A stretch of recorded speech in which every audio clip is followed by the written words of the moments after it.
Pada saat itu, Risman membalikkan badannya ke arah Savitri. Dan kebetulan sekali, Savitri yang masih terus meminta uang 5.000 tadi juga melihat ke arah Risman. Dan pada saat itu, Risman pun memanggil Savitri.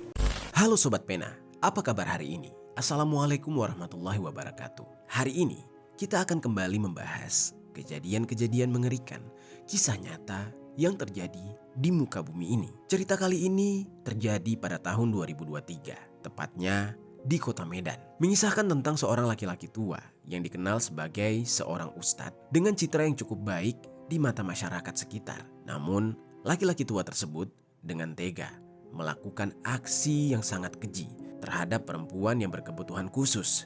Jauh sebelum dia melakukan aksi keji tersebut, laki-laki tua ini sempat melakukan tindakan asusila dan tindakan kekerasan terhadap perempuan itu. Bagaimana kronologi selengkapnya tentang kasus yang satu ini? Langsung saja kita bahas di Kata Pena.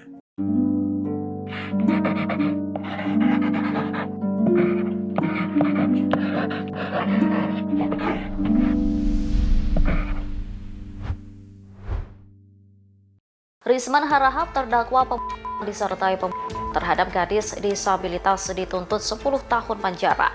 Tuntutan jaksa penuntut umum dinilai janggal oleh kuasa hukum keluarga korban. Pasalnya sejak awal kasus ini mencuat, pelaku tak pernah dihadirkan dan kasusnya seolah ditutup-tutupi.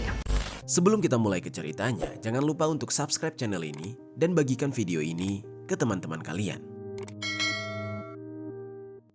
Cerita ini dibuat berdasarkan berita yang sudah beredar dan diterbitkan oleh beberapa media publik yang aku sajikan dan aku rangkum dalam bentuk alur cerita. Kita mulai ceritanya. Jadi sobat, di sebuah daerah dengan lingkungan yang cukup tenang dan asri, tepatnya di Jalan Medan Area Selatan, hiduplah seorang wanita yang bernama Savitri. Savitri ini adalah seorang penyandang disabilitas yang berusia 32 tahun. Savitri merupakan anak sulung yang tinggal bersama kedua orang tuanya yang bernama Sutrisno dan Rumiana. Meski penyandang disabilitas, namun tidak diketahui apakah disabilitasnya itu sensorik atau fisik. Namun satu hal yang pasti, dia membutuhkan perhatian dan pengawasan penuh dari keluarganya. Orang tua Savitri, terutama ibunya, Rumiana, sangat menyayangi putrinya tersebut. Meskipun hidup mereka tergolong sederhana dengan ekonomi yang pas-pasan, namun kedua orang tuanya selalu berusaha memberikan yang terbaik untuk Savitri. Setiap harinya, sang ibu memastikan Savitri anaknya selalu merasa nyaman dan dicintai, menjaga putrinya itu dengan penuh kasih sayang serta perhatian. Keluarga ini mungkin tidak memiliki banyak materi, tetapi kebersamaan mereka menjadikan rumah kecil mereka yang berada di Jalan Medan Area Selatan tersebut penuh dengan kehangatan dan kebahagiaan.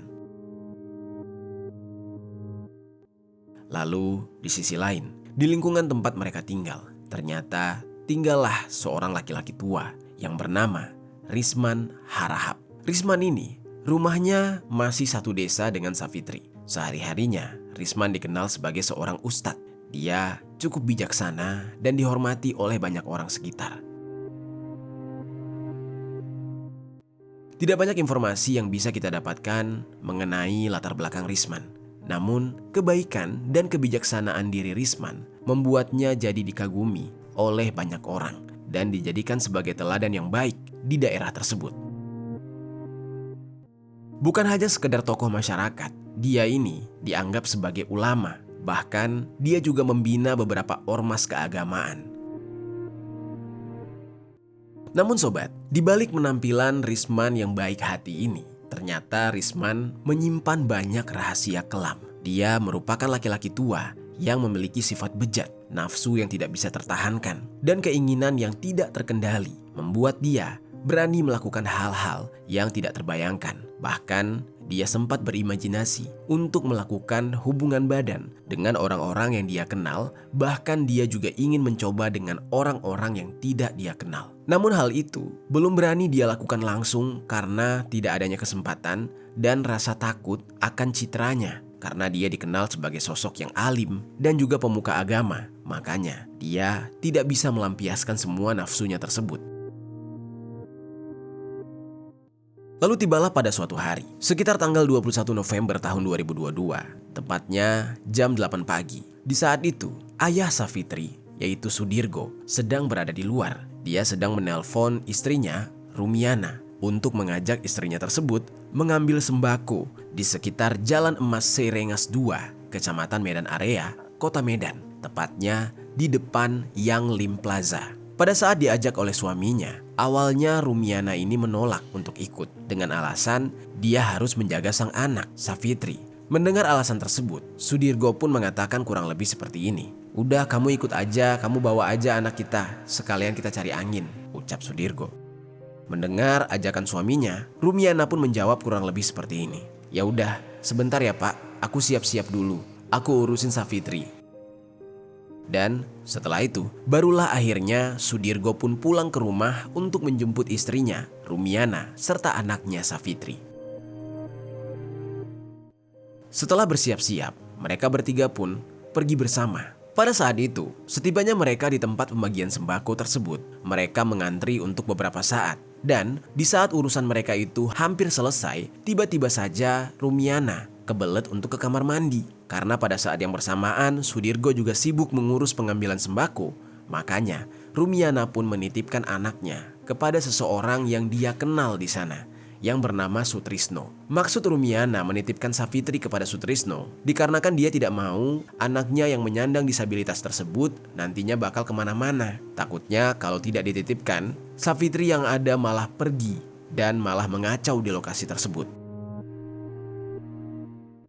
Lalu sobat, namanya juga dititipkan kepada orang lain. Pasti tidak akan sama penjagaannya jika dilakukan oleh orang tua sendiri. Yang mana pada akhirnya Sutrisno yang diberikan amanah malah sibuk ngobrol dengan orang lain di sana. Dan Sutrisno tidak memperhatikan gerak-gerik Savitri. Di waktu yang bersamaan, laki-laki tua yang bernama Risman yang merupakan seorang ustadz tadi datang ke lokasi tersebut. Perawakannya berjenggot dengan mengenakan pakaian putih panjang. Dia di sana juga hendak mengambil sembako. Dia datang ke lokasi tersebut dari rumahnya dengan mengendarai motor listrik berwarna merah. Risman sampai di lokasi tersebut sekitar pukul 13.30. Saat itu, tidak sengaja Risman ini berhenti tepat di depan Sutrisno dan juga Savitri. Saat dia berhenti di depan mereka, tiba-tiba saja Savitri meminta uang sebesar Rp5.000 kepada Risman. Ya, namanya juga anak berkebutuhan khusus, sudah pasti ada-ada saja kelakuannya. Namun di saat itu, tidak cuma sekali Savitri ini meminta uang kepada Risman. Dia meminta sampai 3 kali. Dan pada saat itu, Sutrisno yang melihat kejadian tersebut kemudian memarahi Savitri. Sementara Risman hanya tersenyum. Kemudian selanjutnya, Risman ini pergi ke depan Yang Lim Plaza yang berjarak kurang lebih 10 meter dari lokasi sebelumnya. Dan di sanalah dia menghentikan motornya. Lalu sobat, ketika dia memarkirkan motor, di saat itulah Risman ini mulai memikirkan ide jahat. Entah apa yang ada di dalam pikirannya. Yang jelas, nafsunya menggebu-gebu. Nafsu yang selama ini dia tahan, ingin segera dia luapkan. Di saat itu Risman kepikiran, dia ingin meluapkan nafsunya kepada anak penyandang disabilitas tersebut, yaitu Savitri. Pada saat itu, Risman membalikkan badannya ke arah Savitri. Dan kebetulan sekali, Savitri yang masih terus meminta uang 5.000 tadi juga melihat ke arah Risman. Dan pada saat itu, Risman pun memanggil Savitri. Sutrisno yang sedang asik ngobrol dengan orang lain di saat itu lengah, yang mana pada akhirnya Savitri yang sedang tidak diperhatikan akhirnya berlari dan pergi menuju ke arah Risman. Sesampainya Savitri di depan Risman, Savitri langsung menjulurkan tangannya seraya dia meminta uang 5.000. Saat itu dengan senyuman jahatnya Risman mengatakan, "Nanti aku kasih uangnya, tapi ikut aku dulu yuk naik," ucap Risman sambil menunjuk ke jok belakang motornya. Kemudian Savitri yang tidak mengerti apa-apa langsung saja mengikuti keinginan Risman. Dia langsung naik ke atas sepeda motor milik Risman dan Risman dengan penuh kesadaran langsung membawa Savitri pergi meninggalkan tempat tersebut tanpa seizin dari kedua orang tuanya. Jadilah di saat itu Risman membawa kabur anak disabilitas tersebut. Lalu tiba-tiba Sutrisno yang sedari tadi asik mengobrol menyadari kalau Savitri sudah tidak ada di sana. Dan dia juga melihat bahwa Savitri dibawa oleh laki-laki berjenggot berbaju putih tadi menggunakan sepeda motor. Lalu dia sontak saja berteriak dengan keras, "Woi, kau ya, mau kau bawa kemana anak orang itu?" Lalu Risman tidak menghiraukan teriakan dari Sutrisno. Risman langsung membawanya pergi. Pada saat itu, Sutrisno bukannya langsung mengejar, malah dia menunggu ibu Savitri, yaitu Rumiana. Dan setelah Rumiana keluar dari toilet, barulah Sutrisno memberitahukan bahwa Savitri dibawa oleh seseorang, yaitu laki-laki yang berjenggot menggunakan sepeda motor. Sontak saja sang ibu di saat itu berteriak histeris. Dia langsung melakukan tindakan dan melakukan pengejaran dengan dibantu oleh suaminya. Dia berteriak-teriak kepada suaminya dan suaminya dengan cepat langsung mengambil sepeda motor untuk mengejar orang yang membawa anaknya. Di saat itu mereka sama sekali tidak mengetahui ciri-ciri orang yang membawa anak mereka. Jadinya di saat itu lumayan sulit bagi mereka untuk menemukan Savitri. Apalagi dengan kondisi anak mereka tersebut merupakan penyandang disabilitas. Mereka tidak yakin jika anaknya akan menyadari kalau dia sedang berada di dalam bahaya. Mereka sangat yakin anaknya tidak tahu kalau dia sedang diculik. Namun sementara itu, si penculik yaitu Risman membawa Savitri ke Jalan Datuk Kabu Pasar 3, Kecamatan Percut Seituan, tepatnya di Masjid Nurul Huda. Pada saat dibawa, tiba-tiba saja Savitri ini mengatakan ingin kencing, sehingga Risman membawa Savitri pergi ke Masjid Nurul Huda, tepatnya menuju ke toilet. Di toilet itulah, entah bagaimana jelasnya, namun dalam beberapa pemberitaan yang tersebar di media, dikatakan di dalam toilet masjid tersebutlah Risman membuka jubah putihnya serta pakaian hitam yang dia pakai, lalu dia langsung meruda paksa gadis disabilitas tersebut. Setelah dia melakukan aksi bejatnya tersebut, dia pun merasa puas, seolah nafsu yang selama ini dia tahan-tahan sudah terlampiaskan. Dia benar-benar merasa lega. Lalu, setelah semuanya terpuaskan, tiba-tiba Risman panik. Dia berpikir apa yang selanjutnya harus dia lakukan. Di saat itu, Risman yang panik ini tiba-tiba kepikiran untuk menghabisi nyawa Savitri agar bisa menghilangkan jejaknya. Padahal, kalaupun dia tidak menghabisi Savitri, kelakuan bejatnya tersebut juga tidak akan ketahuan. Lagian, Savitri adalah gadis berkebutuhan khusus yang mungkin tidak akan bisa menceritakan apa yang sudah dia alami. Namun di saat itu, Risman yang sudah keburu panik, muncullah sifat setannya. Dia tetap ingin menghabisi nyawa Savitri. Namun sebelum dia menghabisi nyawa Savitri, dia ingin menyamarkan identitas Savitri. Jika nantinya jasadnya ditemukan oleh orang, Risman di saat itu mengganti pakaian Savitri yang tadinya berwarna hijau dengan pakaian hitam miliknya. Nah, setelah itu, barulah Risman melakukan hal yang mengerikan. Dia mulai melakukan tindakan kasar kepada Savitri. Namun, entah bagaimana jelasnya, Risman melakukan hal keji ini. Tapi yang jelas, dia menggunakan beberapa benda tumpul yang dia hantamkan ke bagian tubuh Savitri hingga Savitri terluka. Dan tidak hanya itu, Risman juga memukul bagian kepala Savitri hingga berkali-kali, hingga Savitri pun mengalami luka yang begitu berat di rongga kepalanya. Saat itu, kondisi Savitri masih hidup, dia sekarat. Namun Risman yang takut aksinya ketahuan, lalu membawa sebuah karung goni dan langsung memasukkan tubuh Savitri ke dalam karung tersebut dalam kondisi masih bernafas. Setelah semuanya selesai, dia langsung saja memanggul dan membawa karung itu menuju ke sebuah sungai yang letaknya tidak jauh dari tempat dia tinggal. Sesampainya dia di sungai tersebut, Risman langsung saja membuang karung berisikan tubuh Savitri ke sungai tersebut. Dan dari situlah, setelah dia melempar dan menenggelamkan karung itu, Savitri perlahan-lahan mulai lemas akibat tidak bisa bernafas, yang mengakibatkan dia tewas di dalam karung itu. Setelah semuanya dirasa sudah rapi dan selesai, selanjutnya Risman pun kembali pulang. Tidak lupa juga dia membereskan semua bekas dan jejak eksekusi yang dia lakukan. Lalu dia melanjutkan hidupnya seolah-olah tidak ada yang terjadi. Dia kembali menjalani hidup sebagai pemuka agama atau sebagai seorang ustadz di wilayahnya tersebut. Lalu sementara itu, keluarga Savitri yang masih melakukan pencarian, bahkan hingga keesokan harinya, mereka belum menemukan titik terang. Hingga beberapa waktu kemudian, tiba-tiba saja ada seorang warga yang tengah melintas di pinggir sungai Jalan Speksi Kerang, Kelurahan Amplas, Kota Medan. Pada saat itu, dia melihat ada hal yang aneh terbungkus di dalam karung. Merasa ada yang tidak biasa dari karung tersebut, warga itu pun memberanikan diri mendekati benda itu. Dan saat didekati, dari sinilah dia menyadari bahwa ada sesuatu yang tidak beres. Karung itu mengeluarkan bau yang menyengat serta dikerumuni oleh lalat. Dia pun berinisiatif untuk membuka karung itu.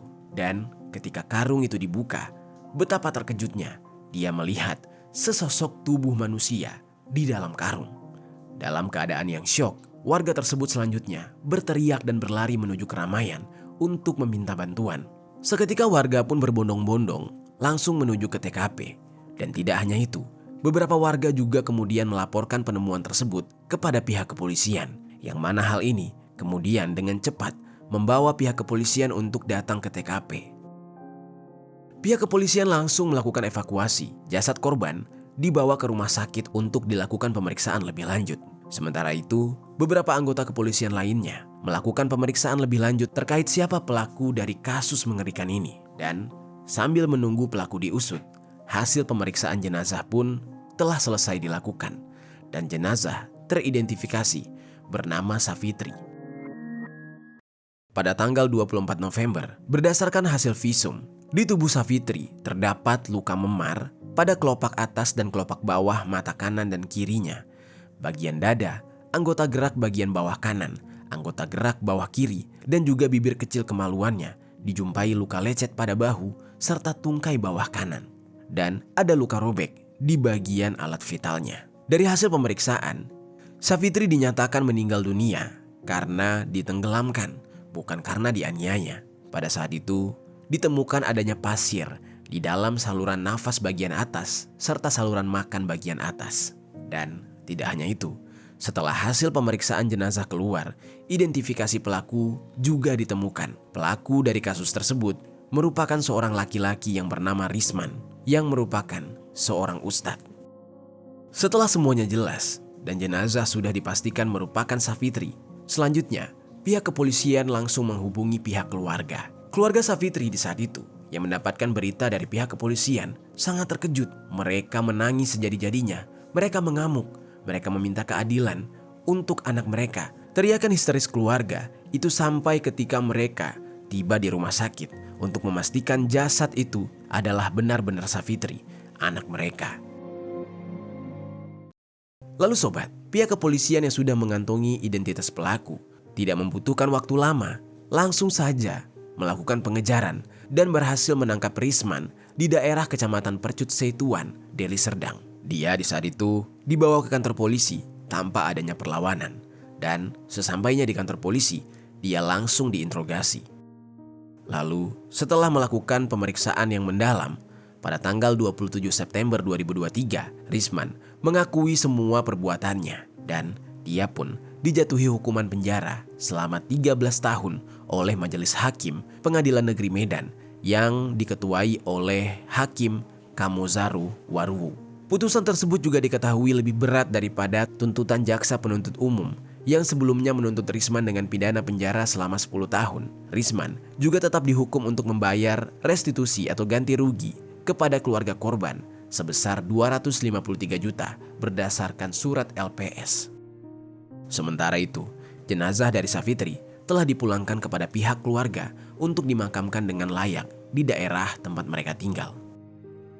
Sebenarnya, hukuman yang dijatuhkan oleh pengadilan kepada Risman dirasa sangat tidak adil. Bahkan pihak keluarga juga terus menuntut keadilan karena menurut mereka, pihak yang berwajib seperti menutupi kasus ini alias tidak transparan. Namun, sebesar apapun usaha keluarga menuntut keadilan, mereka tidak pernah berhasil sampai detik ini. Yang mana Risman tetap menjalani hukumannya, yaitu di penjara selama 13 tahun. Itu dia sobat, kisah tragis yang dilakukan oleh seorang ustadz kepada seorang gadis disabilitas. Cerita ini adalah pengingat bahwa penampilan luar bisa saja menipu, dan di balik kebaikan yang terlihat, terkadang tersembunyi niat jahat yang bisa merusak kehidupan orang lain. Apa pelajaran yang bisa kita ambil dari kisah ini?